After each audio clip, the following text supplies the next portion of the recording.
বাংলাদেশে যে বহু বিবাহ প্রথা রয়েছে কিংবা বাল্য বিবাহ, এটাকে তারা রোধ করার জন্য প্রস্তাবনা পেশ করেছে। তো এই বহু বিবাহ কোন কোন ক্ষেত্রে প্রয়োজন আর এটাকে রোধ করলে কি সমস্যা দাঁড়াতে পারে, ইসলাম এটাকে অনুমোদন দিয়েছে, আপনি যদি খুব ছোট্ট আমি করে মূল কথাটা বলেন। সংক্ষেপে কথা বলি যে নারী কমিশনের যে সংস্কার প্রস্তাবনা, এই সংস্কার প্রস্তাবনার উল্লেখযোগ্য কয়েকটা প্রস্তাবনা সম্পূর্ণ ইসলাম এবং মুসলমানের সাথে সাংঘর্ষিক এবং আল্লাহর বিধানের সাথে সাংঘর্ষিক।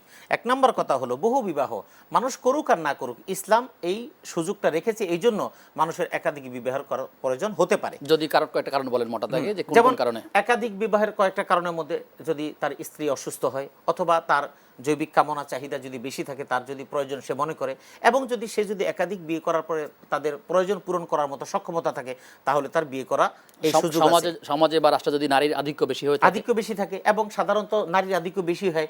আজকে ফিলিস্তিনের গাজার কথা বলি, সেখানে পুরুষ নাই, সব মহিলা, এবং এরকম ভাবে যত জায়গায় হয় এরকম কারণে না। এবং বাংলাদেশেও যদি আপনি দেখেন, বিধবা নারীর অভাব নেই এবং স্বামী পরিত্যক্তা নারীর অভাব নেই। তাদের দায়িত্বগুলো কাঁধে নিয়ে নেওয়া একটা পুরুষের জন্য এটা একটা সওয়াবের কাজ, একটা নেকির কাজ এটা। কিন্তু এখন সমস্যা হচ্ছে যে এই কাজ করতে গেলে সামাজিকভাবে বিভিন্ন প্রতারণার শিকার হতে হয়। একদিকে বহু বিবাহের দিকে না গিয়ে তারা এটা বন্ধ করে, বরং নারীদের অধিকার নিয়ে তাদেরকে এটা যদি বন্ধ ঠেলে করে, দেওয়া, এটা বন্ধ করার মাধ্যমে, এটা বন্ধ করতে চাইলে মূলত নারীর অধিকার ক্ষুণ্ণ করা হয়।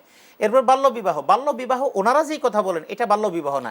একটা মেয়ে 17-18 বছর বা 14-15 বছর হওয়ার পরেই তার ভিতরে তার বৈবাহিক চেতনা তার জাগ্রত হয়। জি, বাল্য বিবাহ নিয়ে আসলে কথা বলতে গেলে আমাদের অনেক সময় লাগবে, লম্বা সময় লাগবে। তবে এই বহু বিবাহের ক্ষেত্রে ইসলাম অনুমোদন দিয়েছে, যখন যার প্রয়োজন হবে, সময়ের প্রয়োজনে বা ব্যক্তির প্রয়োজনে তার গ্রহণ করতে পারে। সেক্ষেত্রে এটাকে রোধ করার যে বিষয়টি তারা এনেছে, এটি সম্পূর্ণভাবে এটা নারীর অধিকার ক্ষুণ্ণ করার একটা পায়তারা আছে, আর কিছু না। জি।